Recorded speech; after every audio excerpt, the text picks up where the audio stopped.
Hi friends, welcome to Easy English Learning through Kannada class 31. ನಾವು ಈ ಕ್ಲಾಸ್ನಲ್ಲಿ simple present, simple future, present continuous ಮತ್ತೆ be going to ಈ ವಾಕ್ಯಗಳನ್ನ ಹೇಗೆ ಫ್ಯೂಚರ್ನಲ್ಲಿ ಬಳಸಬೇಕು, ಯಾವ ಅರ್ಥದಲ್ಲಿ ಬಳಸ್ತೀವಿ ಮತ್ತೆ ಆ ವಾಕ್ಯಗಳ ನಡುವಿನ ವ್ಯತ್ಯಾಸ ಏನು ಅನ್ನೋದನ್ನ ತಿಳ್ಕೊಳ್ಳೋಣ. ಬನ್ನಿ ಮೊದಲಿಗೆ ನಾವು ಸಿಂಪಲ್ ಪ್ರೆಸೆಂಟ್ ವಾಕ್ಯವನ್ನ ಹೇಗೆ ಫ್ಯೂಚರ್ನಲ್ಲಿ ಬಳಸ್ತೇವೆ ಅನ್ನೋದನ್ನ ತಿಳ್ಕೊಳ್ಳೋಣ. ವಾಕ್ಯ ಹೇಗೆ ಬರುತ್ತೆ? I play cricket tomorrow. ನಾನು ನಾಳೆ ಕ್ರಿಕೆಟ್ ಆಡುತ್ತೇನೆ. ಅಂದ್ರೆ ಈ ವಾಕ್ಯ ಏನ್ ಅರ್ಥ ಕೊಡ್ತಾ ಇದೆ? ಯಾವ ಸಂದರ್ಭದಲ್ಲಿ ನಾವು ಈ ವಾಕ್ಯವನ್ನ ಬಳಸಬಹುದು? ನಾಳೆ ಒಂದು ಕ್ರಿಕೆಟ್ ಟೂರ್ನಮೆಂಟ್ ಶುರುವಾಗುತ್ತೆ.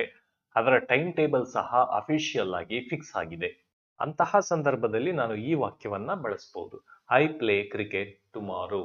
ಅಂದ್ರೆ ನಾನು ಕ್ರಿಕೆಟ್ ಆಡುವಂಥದ್ದು ಅಫಿಷಿಯಲ್ ಆಗಿ ಫಿಕ್ಸ್ ಆಗಿದೆ. ಗೊತ್ತಾಗ್ತಿದೆಯಲ್ಲ? ಇದು ಒಂದು ಸಂದರ್ಭ. ಇಲ್ಲಿ ಮತ್ತೊಂದು ಅರ್ಥದಲ್ಲಿಯೂ ಸಹ ಬಳಸ್ಬೋದು. ಇವತ್ತು ಶನಿವಾರ ಇದೆ ಅಂತ ತಿಳ್ಕೊಳ. ಮೇ ಬಿ ನನ್ನ ಫ್ರೆಂಡ್ ಕೇಳ್ತಾನೆ, ಯಾವಾಗ ನೀನ್ ಕ್ರಿಕೆಟ್ ಆಡ್ತೀಯಾ ಅಂತ. ಆಗ ನಾನು ಹೇಳ್ತೀನಿ, ನಾಳೆ ಕ್ರಿಕೆಟ್ ಆಡ್ತೀನಿ ಅಂತ. ಅಂದ್ರೆ ಅರ್ಥ ಏನು? ನಾಳೆ ಯಾವ ವಾರ? ನಾಳೆ ಭಾನುವಾರ. ನಾನು ಯಾವ ಅರ್ಥದಲ್ಲಿ ಹೇಳಿದ್ದೀನಿ? ಪ್ರತಿ ಭಾನುವಾರ ನಾನು ಕ್ರಿಕೆಟ್ ಆಡ್ತೀನಿ ಅನ್ನುವ ಅರ್ಥದಲ್ಲಿ ನಾನು ನಾಳೆ ಕ್ರಿಕೆಟ್ ಆಡ್ತೀನಿ ಅಂತ ಹೇಳ್ತಾ ಇದ್ದೀನಿ. ಅಂದ್ರೆ ಈ ಹಿಂದಿನ ಭಾನುವಾರಗಳಲ್ಲೂ ನಾನು ಕ್ರಿಕೆಟ್ ಆಡಿದ್ದೀನಿ. ನಾಳೆ ಭಾನುವಾರ ಇದೆ, ನಾಳೆಯೂ ಸಹ ಕ್ರಿಕೆಟ್ ಆಡ್ತೀನಿ. ಬರುವ ಭಾನುವಾರಗಳಲ್ಲೂ ಸಹ ಕ್ರಿಕೆಟ್ ಆಡ್ತೇನೆ ಅಂತ ಹೇಳ್ತಾ ಇದ್ದೀನಿ. ಅಂದ್ರೆ ಕ್ರಿಕೆಟ್ ಆಡುವಂಥದ್ದು ನನ್ನ ಅಭ್ಯಾಸ. ಅದನ್ನ ಎಷ್ಟು ರಿಪಿಟೇಟಿವ್ ಆಗಿ ಮಾಡ್ತಿದ್ದೀನಿ, ಎಷ್ಟು ರೊಟೀನ್ ಆಗಿ ಮಾಡ್ತಿದ್ದೀನಿ, ವಾರಕ್ಕೊಮ್ಮೆ ನಾನು ಕ್ರಿಕೆಟ್ ಅನ್ನ ಆಡ್ತಾ ಇದ್ದೀನಿ. ಈ ಎರಡು ಅರ್ಥದಲ್ಲಿ ನಾವು ಈ ವಾಕ್ಯವನ್ನ ಬಳಸಬಹುದು. ಇಲ್ಲಿ ಒಂದು ವಿಚಾರವನ್ನ ಗಮನಿಸಿ. ಹೇಗೆ ನಾವು ಸಿಂಪಲ್ ಪ್ರೆಸೆಂಟ್ ವಾಕ್ಯವನ್ನ ಬೇರೆ ಬೇರೆ ಸಂದರ್ಭಗಳಲ್ಲಿ ಉಪಯೋಗಿಸ್ತೀವಿ ಅನ್ನುವಂಥದ್ದು ನಮ್ಮ ಫಿಂಗರ್ ಟಿಪ್ಸ್ ಅಲ್ಲಿ ಇರಬೇಕು. ಆಗ ಮಾತ್ರ ನಿಮಗೆ ಈ ವ್ಯತ್ಯಾಸಗಳು ಅರ್ಥ ಆಗುತ್ತೆ. ನಿಮಗೆ ಸಿಂಪಲ್ ಪ್ರೆಸೆಂಟ್ ವಾಕ್ಯವನ್ನ ಹೇಗೆ ಉಪಯೋಗಿಸ್ತೀವಿ ಅನ್ನೋದೇ ಗೊತ್ತಿಲ್ಲ ಅಂದ್ರೆ ನಿಮ್ಗೆ ಈ ವ್ಯತ್ಯಾಸಗಳು ಅರ್ಥ ಆಗೋದಿಲ್ಲ. ಹಾಗಾಗಿ ನೀವು 7th ವಿಡಿಯೋನ ಒಮ್ಮೆ ನೋಡಿ. ಅದರಲ್ಲಿ ನಾನು ಸಿಂಪಲ್ ಪ್ರೆಸೆಂಟ್ ವಾಕ್ಯವನ್ನ ಹೇಗೆ ಬೇರೆ ಬೇರೆ ಸಂದರ್ಭಗಳಲ್ಲಿ ಉಪಯೋಗಿಸಬಹುದು ಅನ್ನೋದನ್ನ ಹೇಳಿದ್ದೀನಿ. ಆ ನಂತರದಲ್ಲಿ ನೀವು ಈ ವಿಡಿಯೋ ನೋಡಿದ್ರೆ ಇಲ್ಲಿ ಹೇಳಿರುವಂತಹ ಕಾನ್ಸೆಪ್ಟ್ಗಳು ಅರ್ಥ ಆಗುತ್ತೆ. ಬನ್ನಿ ಈಗ ನಾವು ಸಿಂಪಲ್ ಫ್ಯೂಚರ್ ವಾಕ್ಯವನ್ನ ಹೇಗೆ ಫ್ಯೂಚರ್ ನಲ್ಲಿ ನಡೆಯುವಂತಹ ಕ್ರಿಯೆಗಳನ್ನ ಹೇಳಲಿಕ್ಕೆ ಉಪಯೋಗಿಸ್ತೀವಿ ನೋಡೋಣ. ವಾಕ್ಯ ಹೇಗೆ ಬರುತ್ತೆ? I play cricket tomorrow. ಅಂದ್ರೆ ನಾನು ನಾಳೆ ಕ್ರಿಕೆಟ್ ಆಡುತ್ತೇನೆ ಅಂತ ಅರ್ಥ ಕೊಡುತ್ತೆ. ಅಂದ್ರೆ ನಾಳೆ ಕ್ರಿಕೆಟ್ ಆಡ್ತೀನಿ ಅಂತ ಈ ಕ್ಷಣದಲ್ಲಿ ನಾನು ಡಿಸಿಷನ್ ಅನ್ನ ತಗೊಂಡ್ರೆ, ಅಂದ್ರೆ ಸ್ಪಾಂಟೇನಿಯಸ್ ಆಗಿ ಡಿಸಿಷನ್ ಅನ್ನ ತಗೊಂಡ್ರೆ ಆ ಸಂದರ್ಭದಲ್ಲಿ ನಾನು ಈ ವಾಕ್ಯವನ್ನ ಬಳಸ್ತೇನೆ. ಅಂದ್ರೆ ಇಲ್ಲಿ ನಾನು ಡಿಸಿಷನ್ ಅನ್ನ ಇಮಿಡಿಯೇಟ್ ಆಗಿ ತಗೋತೀನಿ, ಈ ಕ್ಷಣದಲ್ಲಿ ತಗೋತೀನಿ. ಆದ್ರೆ ಕ್ರಿಯೆ ಮಾತ್ರ ಫ್ಯೂಚರ್ ನಲ್ಲೇ ಮಾಡ್ತೀನಿ. ಗೊತ್ತಾಗ್ತಿದೆಯಲ್ಲ? ಬನ್ನಿ ಪ್ರೆಸೆಂಟ್ ಕಂಟಿನ್ಯೂಯಸ್ ವಾಕ್ಯವನ್ನ ಯಾವಾಗ ನಾವು ಭವಿಷ್ಯದಲ್ಲಿ ನಡೆಯುವಂತಹ ಕ್ರಿಯೆಯನ್ನ ಹೇಳಲಿಕ್ಕೆ ಬಳಸ್ತೀವಿ ನೋಡೋಣ. ವಾಕ್ಯ ಹೇಗೆ ಬರುತ್ತೆ? I am playing cricket tomorrow. ನಾನು ನಾಳೆ ಕ್ರಿಕೆಟ್ ಆಡುತ್ತಿದ್ದೇನೆ. ಇಲ್ಲಿ ಕ್ರಿಕೆಟ್ ಆಟವನ್ನ ನಾಳೆ ಆಡೋದಾದ್ರೂ ಸಹ ಅದಕ್ಕೆ ಬೇಕಾದಂತಹ ಡಿಸಿಷನ್ ಅನ್ನ ನಾನು ಈಗಾಗಲೇ ತಗೊಂಡಿದ್ದೀನಿ ಮತ್ತು ಅದಕ್ಕೆ ಬೇಕಾದಂತಹ ತಯಾರಿಯನ್ನು ಸಹ ನಾನು ಮಾಡ್ಕೋತಾ ಇದ್ದೀನಿ. ಏನ್ ತಯಾರಿ ಮಾಡ್ಕೋತಾ ಇರ್ಬೋದು? ಮೇ ಬಿ ನಾನು ತುಂಬಾ ಚೆನ್ನಾಗಿ ಅಭ್ಯಾಸ ಮಾಡ್ತಾ ಇರ್ಬೋದು. ಅದರ ಜೊತೆಗೆ ನನ್ನ ಪ್ರಯಾಣಕ್ಕೆ ಬೇಕಾದಂತಹ ಎಲ್ಲ ವ್ಯವಸ್ಥೆಗಳನ್ನು ಮಾಡ್ಕೋತಾ ಇದ್ದೀನಿ. ಆಗ ನಾನು ಈ ವಾಕ್ಯವನ್ನ ಬಳಸ್ತೀನಿ. ಬನ್ನಿ ಈಗ ನಾವು ಬಿ ಗೋಯಿಂಗ್ ಟು ಅನ್ನ ಹೇಗೆ ಫ್ಯೂಚರ್ ನಲ್ಲಿ ಬಳಸಬಹುದು ನೋಡೋಣ. ವಾಕ್ಯ ಹೇಗೆ ಬರುತ್ತೆ? I am going to play cricket tomorrow. ನಾನು ನಾಳೆ ಕ್ರಿಕೆಟ್ ಆಡಲಿದ್ದೇನೆ. ಇಲ್ಲಿ ನಾನು ನಾಳೆ ಕ್ರಿಕೆಟ್ ಆಡುತ್ತೇನೆ ಅಂತ ಈಗಾಗಲೇ ಒಂದು ಪ್ಲಾನ್ ಅನ್ನ ಮಾಡ್ಕೊಂಡಿದ್ದೀನಿ. ಪ್ಲಾನ್ ಅನ್ನ ಮಾಡಿಕೊಂಡ ನಂತರ ನಾನು ನಾಳೆ ಕ್ರಿಕೆಟ್ ಆಡುತ್ತೇನೆ ಅಂತ ಹೇಳ್ತಾ ಇದ್ದೀನಿ. ಆಗ ನಾವು ಈ ವಾಕ್ಯವನ್ನ ಉಪಯೋಗಿಸ್ತೀವಿ. ಗೊತ್ತಾಗ್ತಿದೆಯಲ್ಲ? ಬನ್ನಿ ಒಂದಷ್ಟು ಉದಾಹರಣೆಗಳನ್ನ ನೋಡೋಣ. ಇದು ಸಿಂಪಲ್ ಪ್ರೆಸೆಂಟ್ ನ ಉದಾಹರಣೆಗಳು. ಹೇಗೆ ಬರುತ್ತೆ? I deliver A lecture on Monday. ನಾನು ಸೋಮವಾರ ಉಪನ್ಯಾಸ ನೀಡುತ್ತೇನೆ. ಅಂದ್ರೆ ಸೋಮವಾರ ನಾನು ಉಪನ್ಯಾಸ ನೀಡುವಂಥದ್ದು ಟೈಮ್ ಟೇಬಲ್ ಪ್ರಕಾರ ಫಿಕ್ಸ್ ಆಗಿದೆ. ಸೊ ಸೋಮವಾರ ನಾನು ಉಪನ್ಯಾಸವನ್ನ ನೀಡುತ್ತೇನೆ.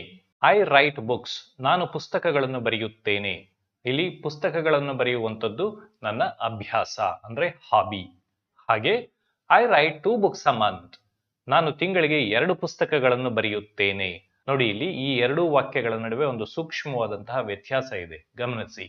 ಇಲ್ಲಿ ಪುಸ್ತಕ ಬರೆಯುವಂಥದ್ದು ನನ್ನ ಅಭ್ಯಾಸ ಆದ್ರೆ ಈ ಅಭ್ಯಾಸವನ್ನ ಎಷ್ಟು ದಿನಗಳಿಗೊಮ್ಮೆ ನಾನು ರಿಪೀಟ್ ಮಾಡ್ತೀನಿ? ತಿಂಗಳಿಗೆ 2 ಪುಸ್ತಕಗಳನ್ನ ಬರೆಯುತ್ತೇನೆ. ಅಂದ್ರೆ ಒಂದು ಪುಸ್ತಕವನ್ನ ಬರೀಲಿಕ್ಕೆ ನಾನು ಎಷ್ಟು ದಿನಗಳನ್ನು ತಗೋತೀನಿ? ಒಂದು 15 ದಿನಗಳನ್ನ ತಗೋಬಹುದು. ಅಂದ್ರೆ 15 ದಿನಗಳಿಗೊಮ್ಮೆ ನಾನು ಒಂದು ಪುಸ್ತಕವನ್ನ ಬರೆಯುತ್ತೇನೆ. ಗೊತ್ತಾಗ್ತಿದೆಯಲ್ಲ? ಹಾಗೆ I go to market on Sunday, ನಾನು ಮಾರುಕಟ್ಟೆಗೆ ಹೋಗುತ್ತೇನೆ. ಇದು ನನ್ನ ಅಭ್ಯಾಸ. ಅಂದ್ರೆ ಪ್ರತಿ ಭಾನುವಾರ ನಾನು ಮಾರುಕಟ್ಟೆಗೆ ಹೋಗುತ್ತೇನೆ ಅನ್ನುವಂಥದ್ದು ಈ ವಾಕ್ಯದ ಅರ್ಥ. ಗೊತ್ತಾಗ್ತಿದೆಯಲ್ಲ? ಬನ್ನಿ ಮುಂದಿನ ಉದಾಹರಣೆ ಯಾವುದು ಅಂತ ನೋಡೋಣ. Simple future sentence. ವಾಕ್ಯಗಳ ಹೇಗೆ ಬರುತ್ತೆ?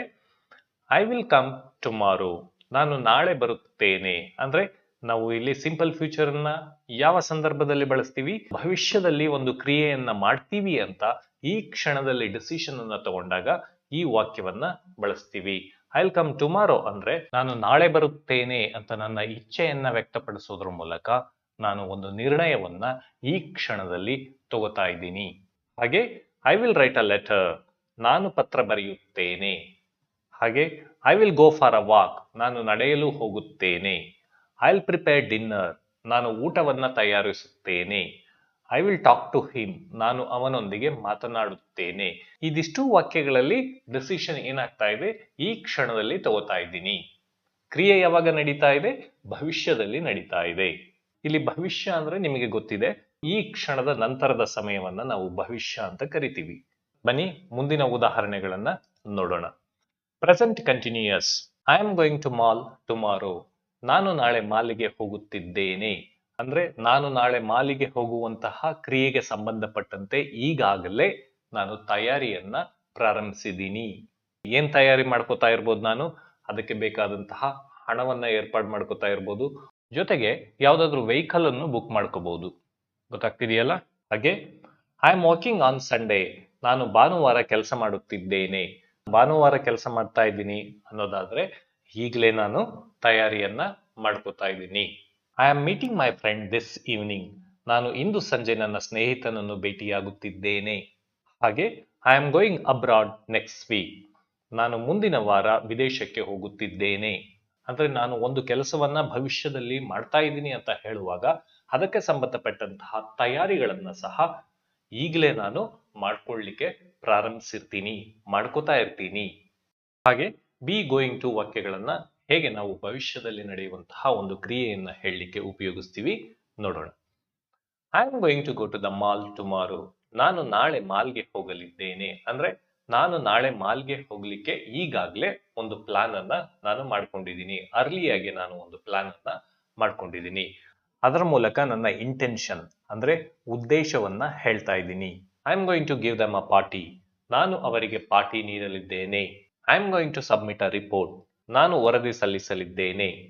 I am going to give a speech, ನಾನು ಭಾಷಣ ಮಾಡಲಿದ್ದೇನೆ. ಈ ಎಲ್ಲ ಸಂದರ್ಭಗಳಲ್ಲಿಯೂ ಸಹ ಭವಿಷ್ಯದಲ್ಲಿ ಒಂದು ಕೆಲಸವನ್ನ ಮಾಡಬೇಕು ಅಂತ ಪ್ಲಾನ್ ಅನ್ನ ಮಾಡ್ಕೊಂಡಿದ್ದೀನಿ.